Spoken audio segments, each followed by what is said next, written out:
Welcome everyone to CE's first ever virtual annual conference. I hope this finds you and yours healthy and safe.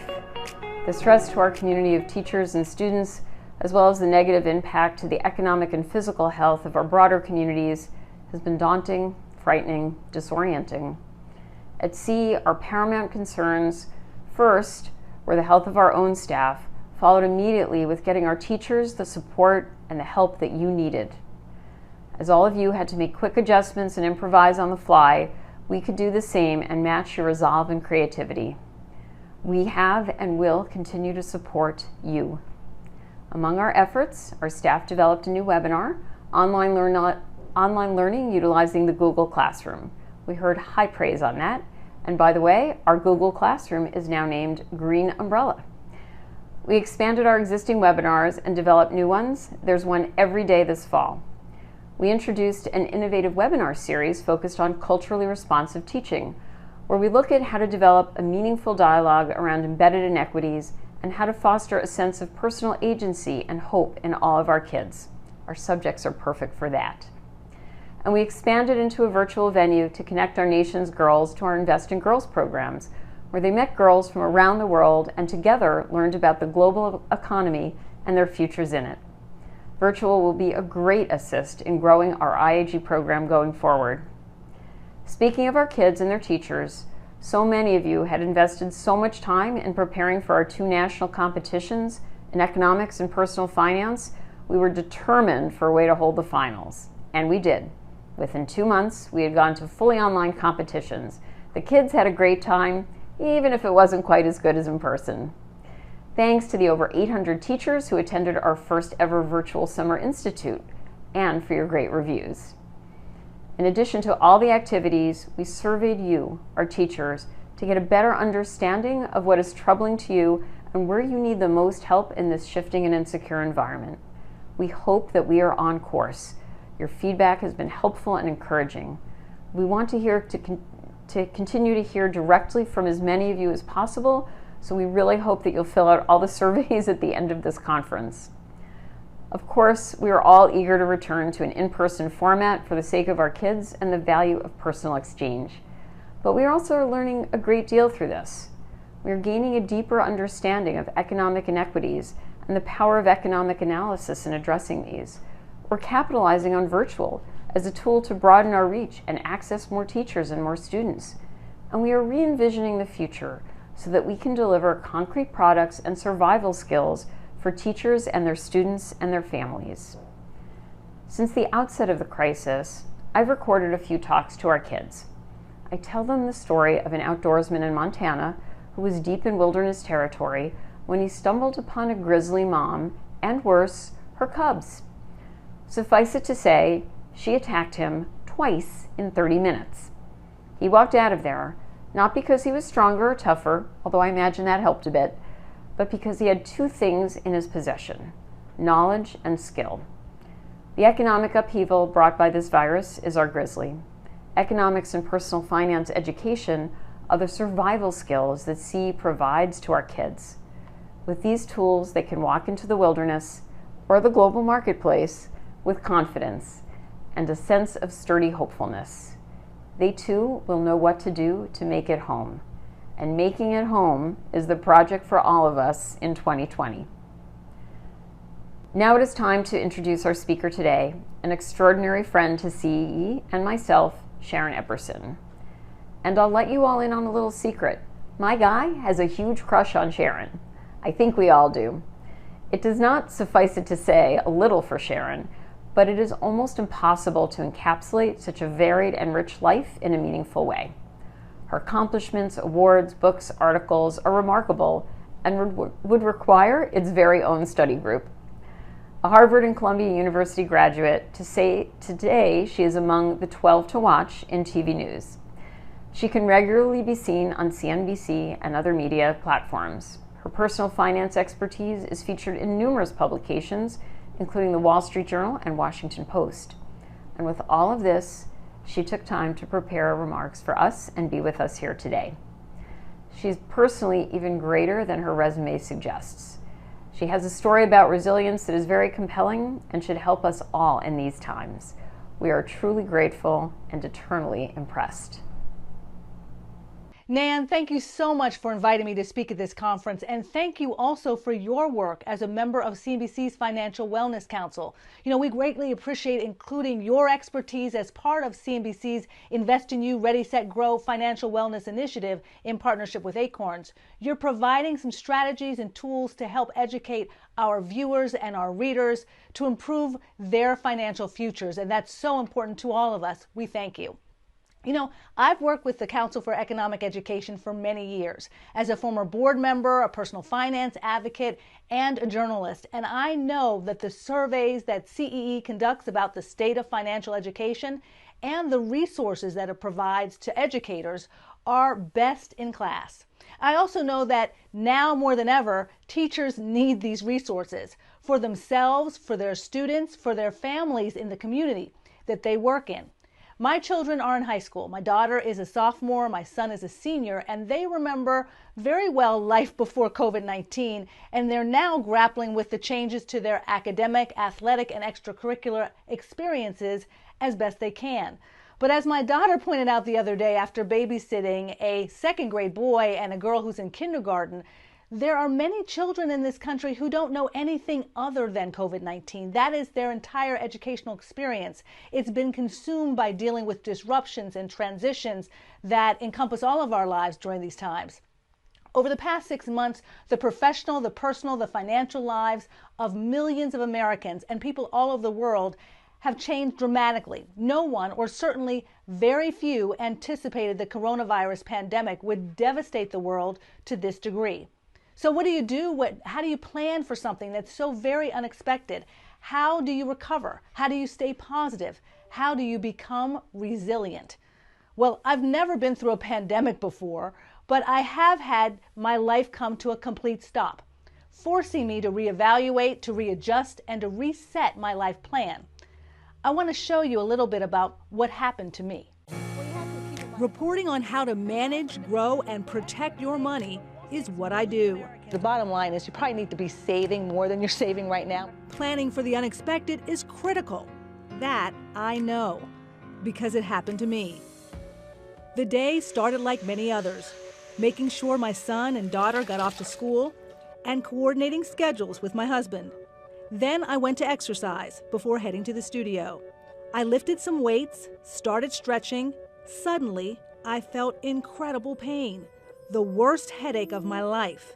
The rest of the day became a blur of doctors, hospitals, emergency rooms.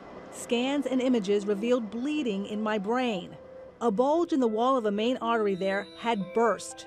It was a ruptured brain aneurysm. The doctors have told me that she could lose her life or the things that make life worth living. And of those two, I don't know really which is worse. Surgery was just the beginning. I spent 2 weeks in intensive care, followed by long days of rehabilitation and ready for my recovery, relearning how to keep my balance and walk upstairs. From caregiver to being cared for, my recovery was more demanding than we ever expected.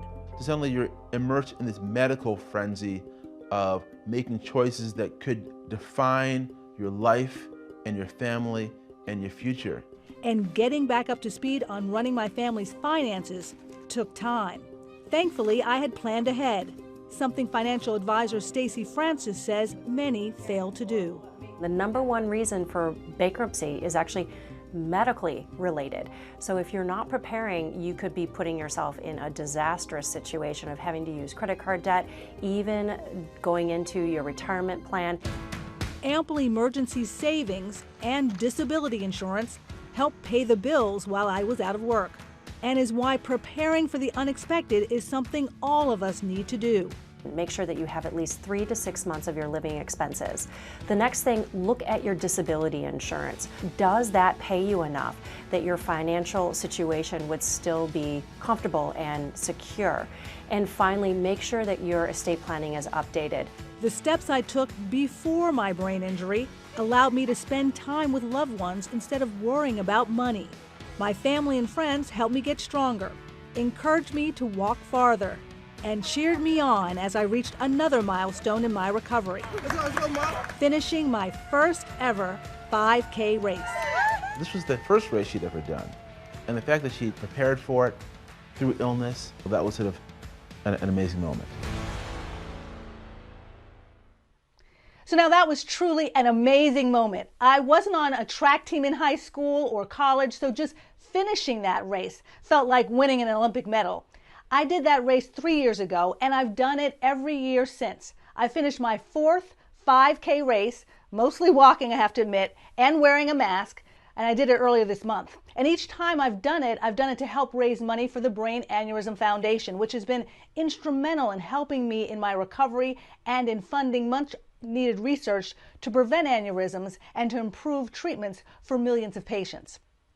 Now, as I crossed the finish line that day in 2017 and every year since, 3 facts about Sharon Epperson have become crystal clear to me. I am a fighter, I am resilient, and I am an unexpected survivor. You know, doctors tell me now that I am 99.9% cured. There's a very little chance that I will develop another aneurysm or that it would rupture. But many people, including medical professionals, have said something I never expected. They've said, I'm a miracle. 1 in 50 people in this country has a brain aneurysm, and most live long lives never knowing they have one. But every 18 minutes, an aneurysm ruptures. It bursts. And that impacts about 30,000 people a year in the United States. Now, half of those people often die instantly. And most commonly, it happens between people who are between 35 and 60. I'll let you guess my age. And women have it happen more often than men. Blacks are twice as likely as whites to have a rupture. And that puts middle-aged women of color like myself at the highest degree of risk for this silent killer. The other factor is family history. It increases your chances of having an aneurysm by about 25%. I have 3 blood relatives that died of a brain hemorrhage. I'm the 4th generation in my family to suffer a hemorrhagic stroke and the only one to survive. So I am telling you, I'm an unexpected survivor. But I'm also resilient, and I'm now on a mission to share my journey and to help others prepare for life's unpredictable, unimaginable moments. That's what we're going through right now. Now, I have the surgical report, I have the neurological assessments, I have documents that explain the medical steps that were taken to improve my chances of survival. But then there's my financial life. That could have been ruined, could have been devastated, considering I was hospitalized for 4 weeks and didn't work for a year. The cost of medical care without my full-time salary could have been a financial disaster for my family. But we made it through. Faith, as well as serious financial planning, helped us survive and thrive during my recovery. I am resilient, and I try to practice what I preach. As a journalist, I've been covering personal finance most of my career. And still, it took a traumatic event for me to truly understand how important it is to be financially prepared for the unexpected. Now, without warning, I was suddenly disabled, uncertain of whether or when I could ever return to work, to my career. And in my reporting on personal finance, I've often told readers and viewers that it is vital to have a financial plan. Well, now I know firsthand that advice can be life-saving, especially when an unexpected disaster changes your life.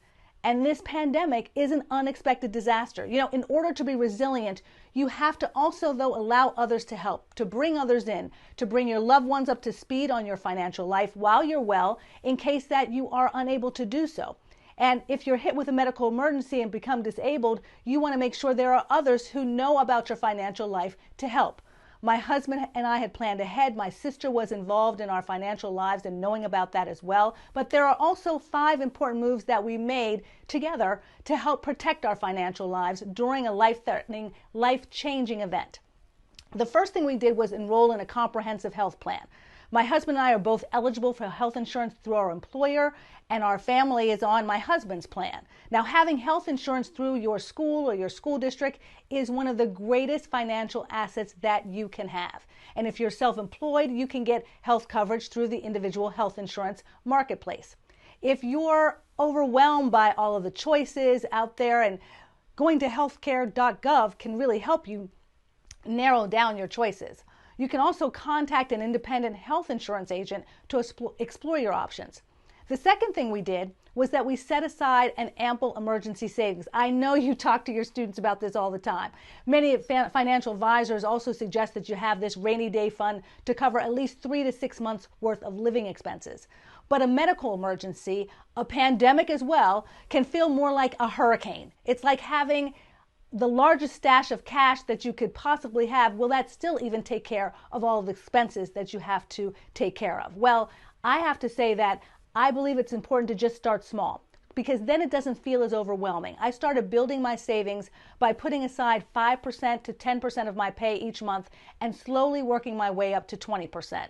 Now, I know that seems like a lot, so maybe you just start with $25. It doesn't have to be a lot, but you need to start and be disciplined about it. Make sure you put it in an account that's separate from your checking account so you're not tempted to dip into it. And you may have talked to your students about different apps and savings programs they can use. The idea is to just do it, to be disciplined. The third important step that we took, my husband and I both have disability insurance from our employers as well as our own private policies. Now, disability insurance payments provided the steady income that I needed when my paycheck stopped. I went on disability the day of my injury, and I remained on medical leave for the next year. I was too ill, too injured to work. Your own earning capability through steady work, if you have it, can be even more important to your financial future than your earning capability on your investment portfolio. So the least that you can do is to ensure those earnings. There's a 1 in 4 chance that you're going to experience a life-altering disability that will last longer than 90 days. So you need to have long-term disability insurance, whether you get it through your employer, through a group disability policy, or if you buy it on your own. Now, you may say it's expensive, but let me tell you, it is worth it. Go to a website like policygenius.com to start comparing plans. And if you're self-employed, you do not have disability insurance through your employer, then make sure that you look into the private policies. This kind of insurance typically costs about 1 to 3% of your pay, but the peace of mind that you're going to have knowing that you're protecting your income is absolutely priceless. The fourth thing that we did was put a lot of our finances on autopilot. I love automatic bill pay. We use it for our mortgage, utilities, internet, phone. Having those payments already set up ensured that while my husband was working days and staying with me at the hospital at night, we didn't have to worry about the lights being turned off on our home because a bill didn't get paid. And finally, I am so thankful, and this is the most important part of financial planning to me, we had an estate plan. We started preparing for our financial legacy when we were still grappling with figuring out our finances as a couple. We didn't have a home, we didn't have children yet, but we started planning for our financial legacy early on. My husband and I did our wills and finalized our estate plan right after September 11th and 2001. And we updated those documents since then. What was most important to us at the time, and still continues to be, was that we figure out who could make key financial and health care decisions if one of us is unable to do so. We did the paperwork to assign a durable power of attorney and a health care proxy. We did living wills. We assigned guardians for our kids that we didn't even have yet, but now those guardians make perfect sense. You can also hire an estate planning attorney to draft these documents for you. You could do it yourself online. It's just important to have those documents notarized and make sure that they meet your state's requirements, especially now. The most important thing right now is to just do it. And I point this out because a lot of the medical providers that I'm talking to now are also saying during this crisis, during this pandemic, it's important to be prepared for any type of unexpected medical emergency, and having that healthcare proxy, having that person who can talk about what you want for your life plan, for your healthcare, is very, very important. It's really critical to make all of these steps, to take all of these steps just for your financial life today, but also for your financial legacy. And I share my experience because it's important to know how empowering planning for your financial future can be. Even in the middle of a coronavirus pandemic, making sure that you know as teachers that your students and that the parents that you work with know how important it is absolutely critical. You know, the other thing that I hope that you saw on the video was that I'm a mom, I'm a wife, I'm a daughter, I'm a sister, I'm a friend. I'm also an advocate for all of them and for their futures, for their financial futures. And through my work at CNBC, I advocate every day for the financial health and wellness of our viewers and our readers. And I also want to advocate for the physical and mental well-being of my loved ones, and for those who I meet, and for those who I may never know, for all of you. While it turned out to be a blessing for me in so many ways, I don't want others to have to suffer the health scare that I had. September is Brain Aneurysm Awareness Month. And I point this out because, again, I want to do all that I can to raise awareness about brain aneurysms, about fellow survivors and caregivers and what they are going through, and raising funds for research so that patients can have the most effective and innovative techniques for their treatment. But it's also important because people need to know during this time of a global health crisis how important it is to be aware of your health, to be aware of your financial health as well. When I talk about the Brain Aneurysm Foundation, which is what I work to help to raise funds and increase awareness, I also want to talk about how important it is to give back. And that is something that you are doing every single day when you are in the classroom. Giving back to your community, teaching the next generation the importance of financial education, the importance of being prepared for the unexpected as well. So I've told you a lot about Sharon Epperson, about who I am, but what about you? Maybe you're thinking, okay, she had an interesting story, it's good for her, but that's not for me. What does that mean for me? Well, my injury forced me to stop, to review, to reassess, and to focus on the new me. And this pandemic has forced millions of educators, of parents, children, siblings, loved ones to stop and reassess and refocus their lives. Professionally, you may now be teaching students from your bedroom or your living room or your kitchen, the porch. You're wearing a mask in the classroom. You're shouting 7 or 8 periods a day to make sure your students can hear you from a safe distance. Personally, you may be missing going to the movies or going out to dinner. You may not remember the last time that you actually gave someone a hug or that you received one. And financially, your family income may have changed dramatically. Some of your expenses may have changed, but most important, maybe your outlook and your plan for what matters most, for what you want to do with your money and with your life, maybe that's changed.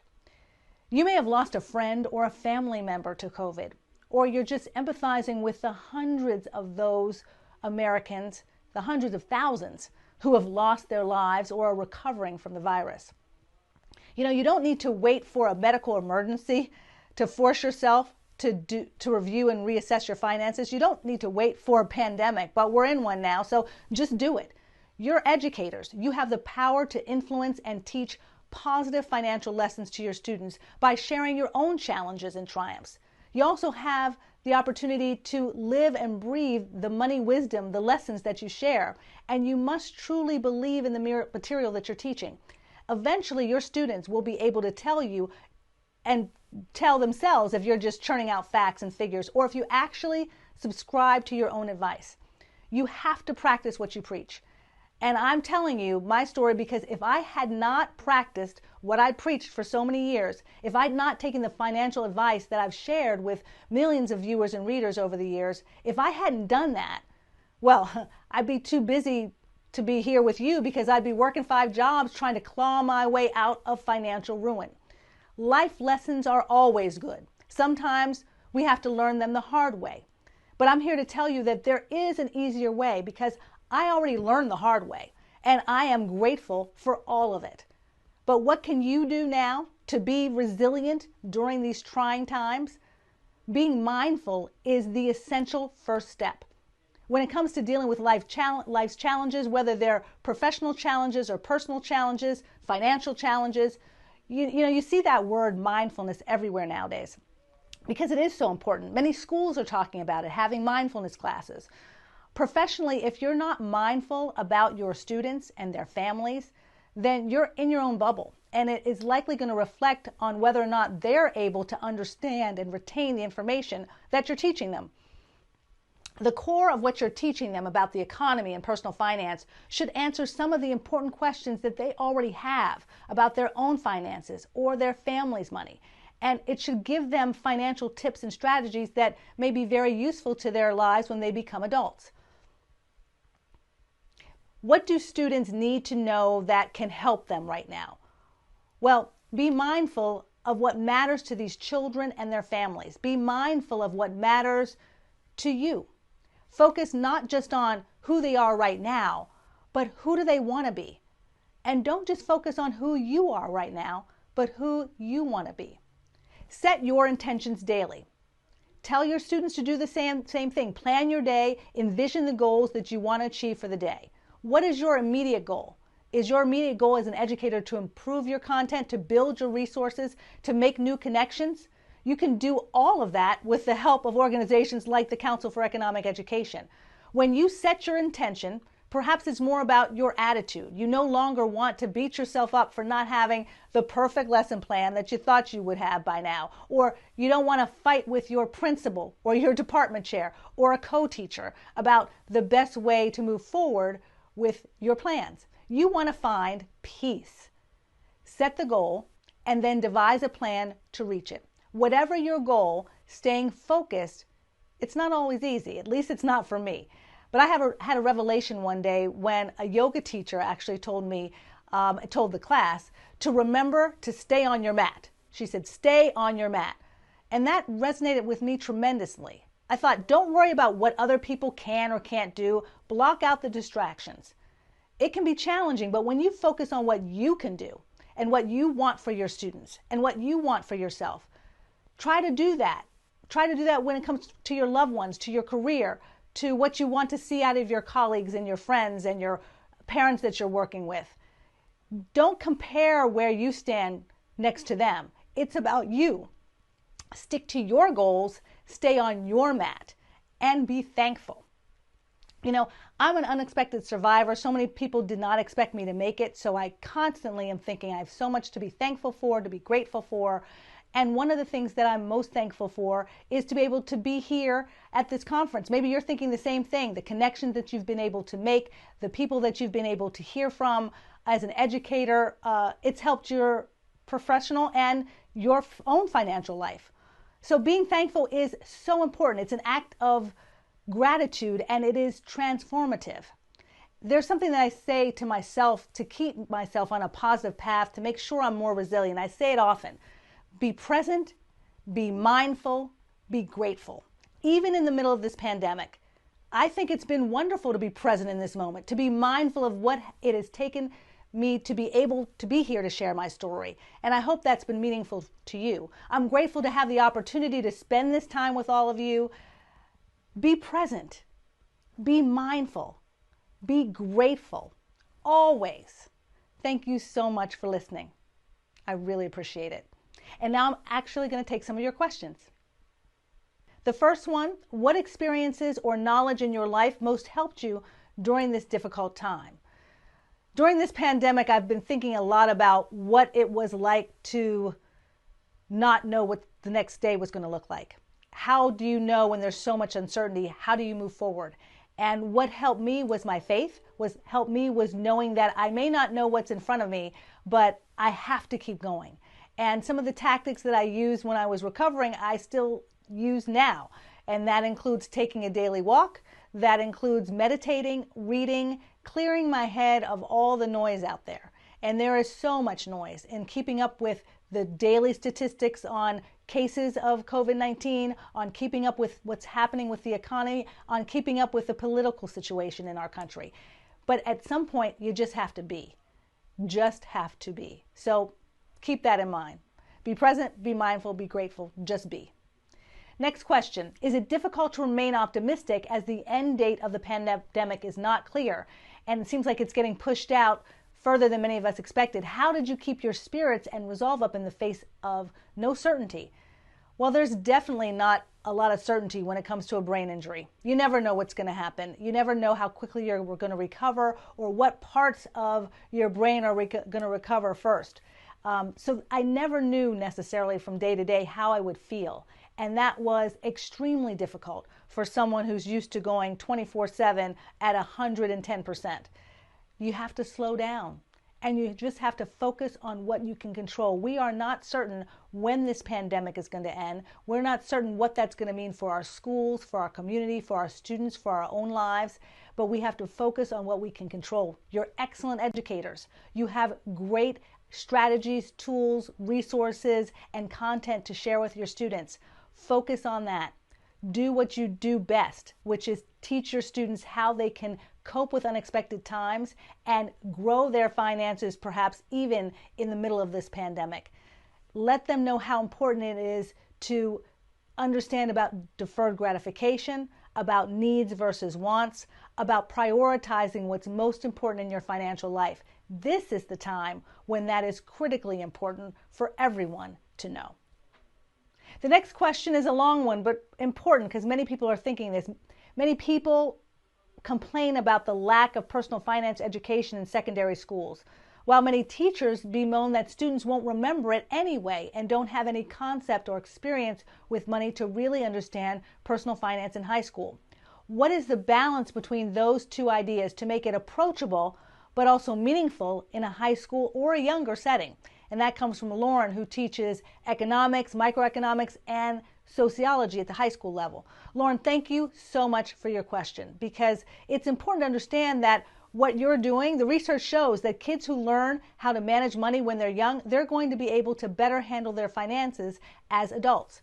In February, I visited a middle school in New Jersey, and that state has made financial education a requirement in high school as well as middle school. So for 6th, 7th, and 8th graders, it's now required that you take a personal finance course.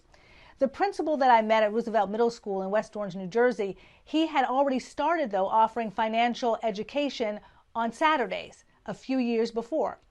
And he'd partner with a local nonprofit that was not only interested in promoting financial literacy, but they also wanted to help students by eliminating college debt for the students that would be in their program.